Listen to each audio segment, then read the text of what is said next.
Vivencias.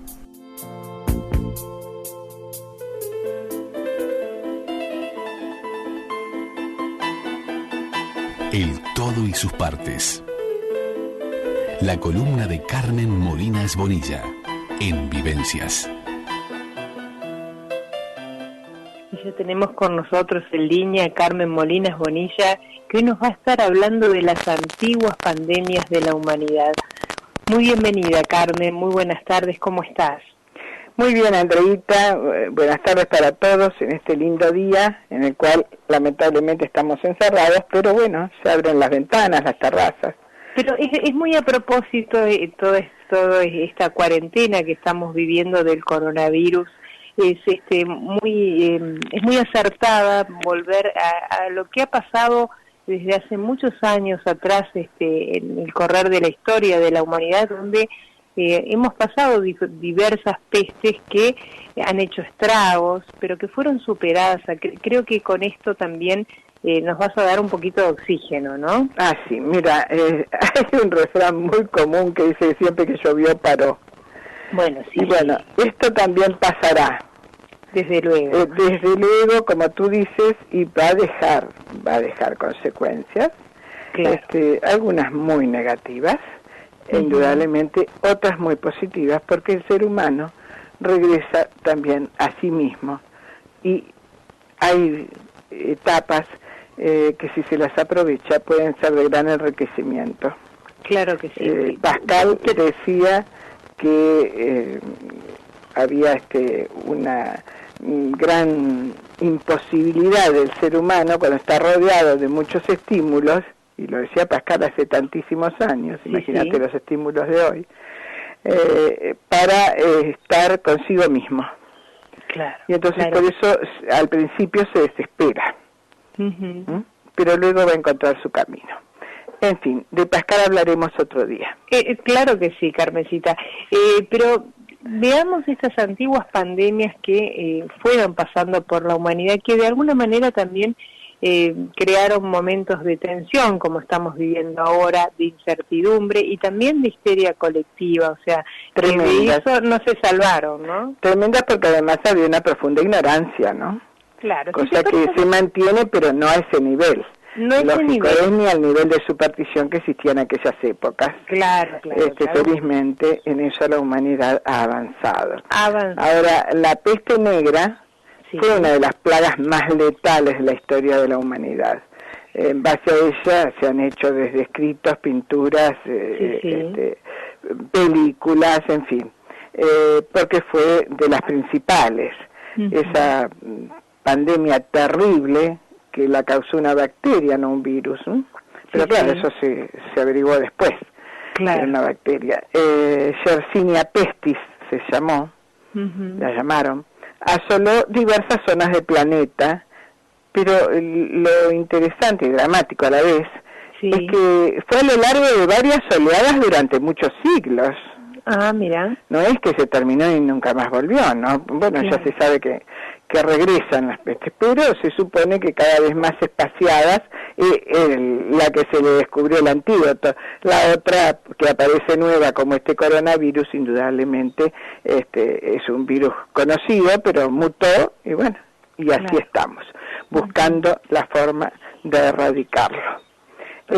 Ahora siempre se habla de esa peste negra porque ya era una época más avanzada, ya estábamos prácticamente en la Edad Media y ya se trasladaba para no solo de forma oral, sino el relato en forma escrita.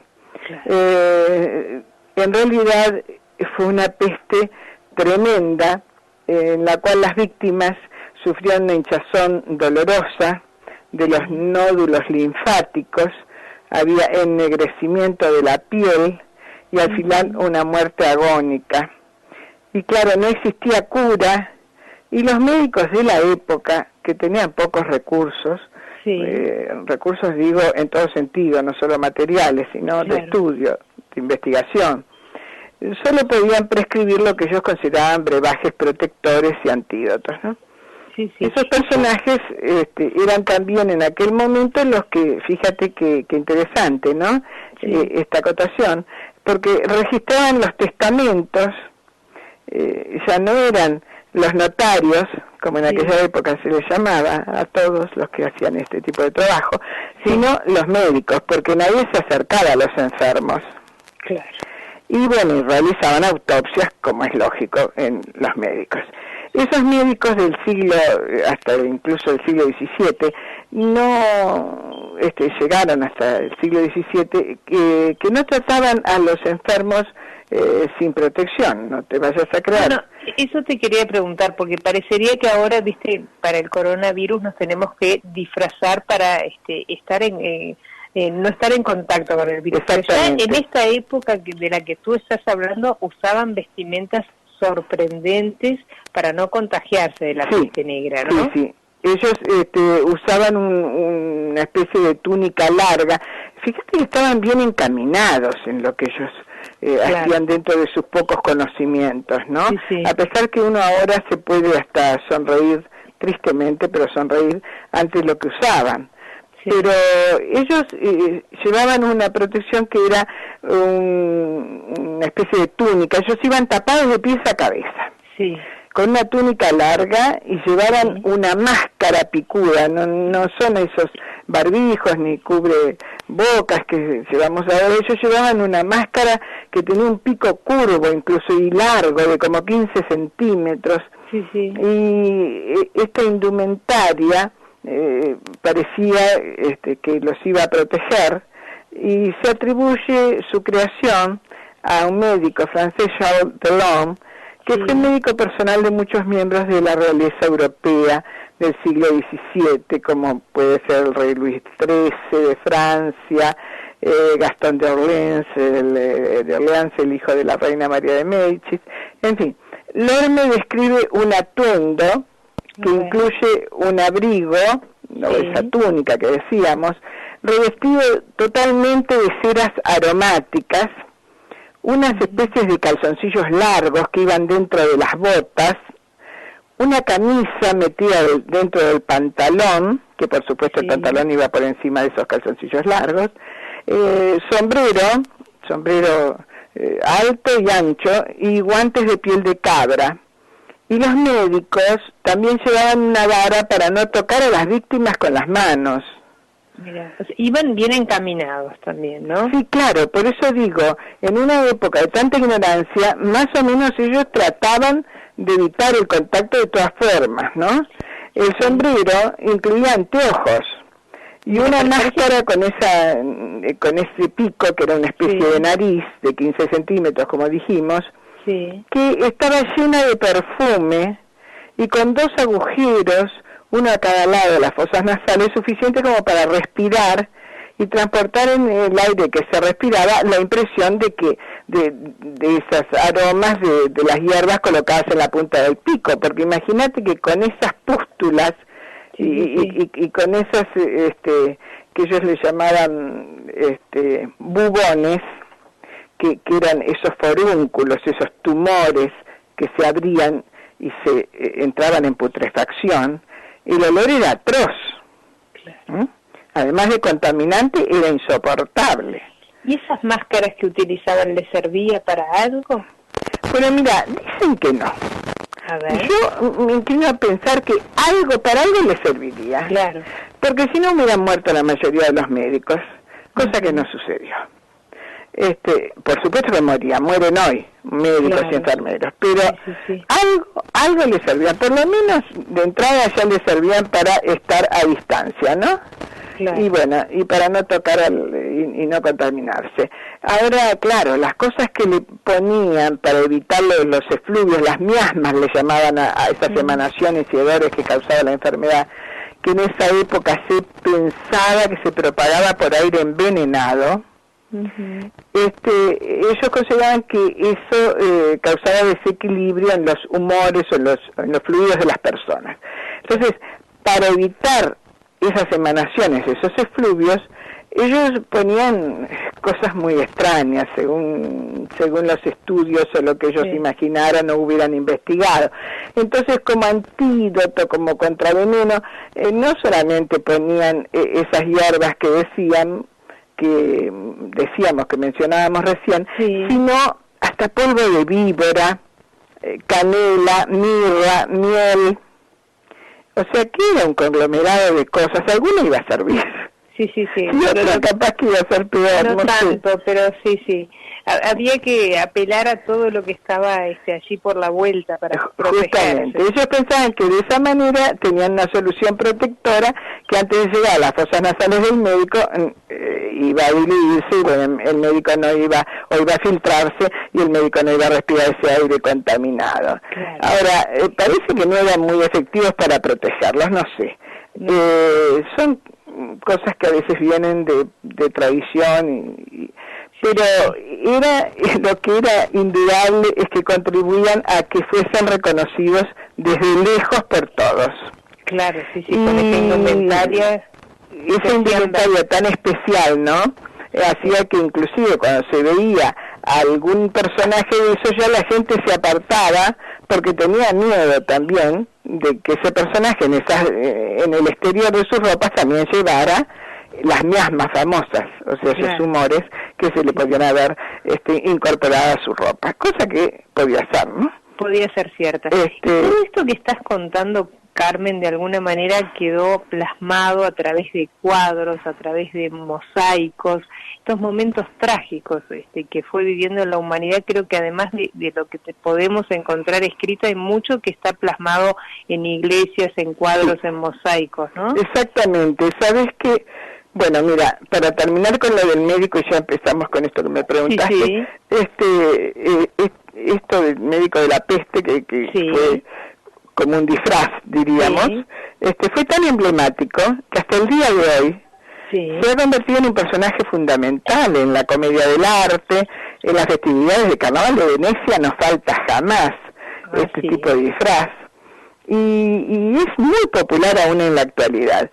Y respondiendo a lo que vos decías, es exactamente la peste, entre las pocas cosas positivas que pude dejar, dejó una gran intervención artística, porque hubo una enorme cantidad de artistas plásticos, y dentro de los plásticos, por supuesto, no solo la pintura, sino la escultura, que plasmaron esa situación tremenda en cuadros y en esculturas muy famosas. Ahora yo pienso que sería interesante llevarlo a otro programa, esto de la peste en el arte, o sea, la pandemia en el arte, porque hay mucho de qué hablar. Por ejemplo, la peste de Azot, que es un cuadro muy famoso de Nicolás Poussin, de 1631, se inspiró en la peste que casualmente se desató el año anterior en Milán. Y yo digo casualmente porque una de las, diríamos, de las ciudades que está más contaminada hoy, y que tuvo de las mayores, diríamos, estadísticas en número de muertos, es Milán. Y estamos hablando de 1631, y ahora del 2020. Bueno, esa obra es famosísima, se conserva en el Museo del Louvre, lo había comprado el cardenal Richelieu, o sea que hay mucho para hablar de eso. Pero, como siempre se menciona la peste negra, a mí me parece importante que nosotros habláramos un poco de una peste anterior, muy anterior, que fue la del emperador, no fue la del emperador Justiniano, sino la de su territorio, pero en la cual él casi pierde la vida también por la peste, y estamos hablando del 561 después de Cristo. Estamos hablando de muchísimos años antes, ¿no? Claro. Fíjate que se dice que esa peste mató unas 10.000 personas al día. Vos fijate que la escasa población que había en esa época no es la población actual, ¿no? Claro. 10.000 personas al día en un territorio. convengamos que las medidas de higiene y de cuidados médicos, estamos hablando de una época que ni siquiera había agua potable tampoco. Por supuesto, ¿no? Absolutamente. Pero lo interesante y lamentable, que esa peste siguió causando estragos y con brotes recurrentes de la enfermedad que fueron letales en el viejo continente y hasta fines de 1800, ¿no? Hasta casi en 1900. Después apareció la gripe española, que bueno, tenía otro origen, pero de todas maneras la de Justiniano fue de las primeras pestes, no que hubo, sino de las primeras pestes conocidas porque fueron trasladadas gracias a la escritura de algunos personajes que eran sabios realmente y que se preocuparon por plasmar todo lo que sucedía. Entonces nosotros tenemos a Procopio, por ejemplo, que fue un grande en este tema de analizar como que fuera un científico todo lo que sucedió con la peste de Justiniano, que es la primera pandemia pestífera de la que se conservan fuentes escritas, ¿no? Claro. Entonces, por él sabemos que esta pandemia llegó desde Etiopía y solo se tuvo conocimiento de ella cuando alcanzó la ciudad de Pelucio en Egipto, y ahí es un poco antes, porque antes de llegar a Justiniano, ¿no? Al territorio justiniano, en Egipto llegó en 1541. Claro, las distancias serían largas, pero además, aparte de eso, no había el transporte que hay hoy, entonces se demoraba mucho. Así que desde allí remontó la costa del Levante, al año siguiente devastó Gaza, y un año después atacó Jerusalén, Antioquía y Constantinopla, que era la capital bizantina, el reino de Justiniano, ¿no? Que se hallaba en un momento de gran esplendor. Y había conquistado una cantidad de tierras de Italia, al norte de África. Bueno, él estaba en guerra contra los persas, pero estaba dominando, gobernaba desde una gran metrópoli. Fíjate que en esa época tenía entre 500 y 800.000 habitantes. Pero eso era justamente el abono propicio para una epidemia, ¿no? Que se desató a mediados de la primavera. Y bueno, Procopio de Cesarea estaba en Constantinopla cuando llegó la enfermedad y empezó a leer a Tucídides, y de su relato de la peste de Atenas, que fue anterior, pero fue provocada, parece que por el tifus, Procopio se inspiró en aquel texto. Entonces hizo esa descripción analítica sin caer en especulaciones religiosas, esa descripción científica, diríamos, que hablamos recién, ¿no? Claro. Porque sabés que, claro, como vos decías hace un ratito, de la ignorancia y de todo, nadie observaba con minuciosidad los síntomas del mal, o sea que los enfermos con bubones crecían, si esos crecían, los bubones, o sea, los tumores, maduraban y se drenaban, tenían posibilidades de sobrevivir. Pero si esos tumores permanecían intactos, turgentes, el desenlace era mortal. Bueno, Procopio fue el que dijo que la peste mataba entre 5 y 10.000 personas al día, ¿no? Claro, y en ese momento, Carmen, como se ha producido en otros momentos también de la historia y como se está produciendo también en este momento, se dio como una especie de histeria colectiva y sobre todo por el tema de la retirada de los cadáveres. Exactamente. Cuando yo veía, y vos habrás visto, por supuesto, en televisión y todos, esa cantidad de camiones del ejército que en Italia se iban con la cantidad de féretros que no alcanzaban ni los transportes, ni los féretros, ni los cementerios, que iban en una tristísima caravana. Hace 2 días lo pasaron por televisión, ¿no? Uno se estremece. Ahora, Justiniano tuvo que requisar tumbas privadas para rellenarlas hasta rebosar de cuerpos. Es muy fuerte esta descripción, pero bueno, me parece que hay que hacerla. Que habían sido amontonados esos cuerpos en fosas comunes, pero no fue suficiente. Entonces empezó a excavar en todos los lugares disponibles. Llegaron a llenar de cadáveres las torres de las murallas. Desde allí también se lanzaba a los muertos por los acantilados esperando que la marea los arrastrara. Bueno, se dice que cuando el viento soplaba para el lado de la ciudad, el hedor que impregnaba el aire era insoportable. La vía Mese, la arteria principal de Constantinopla, de 25 metros de ancho, los que han ido a Turquía la han recorrido, porque existe hasta hoy, atravesaba toda la ciudad, desde la puerta Aire hasta el Gran Palacio. Estaba repleta de tiendas, mercadillos que vendían todo tipo de mercaderías bajo los grandes pórticos típicos de la época, ¿no? Habitualmente atestada de gente.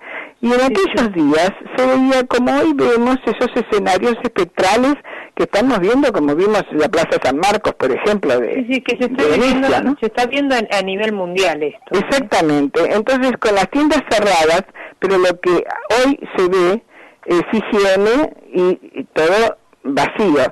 En aquel momento lo que se veía era plagada de cadáveres, porque nadie los recogía, nadie se animaba. Entonces esos cadáveres que se pudrían bajo el sol estival, es tremendo. Claro. Y es maravilloso lo que avanzamos.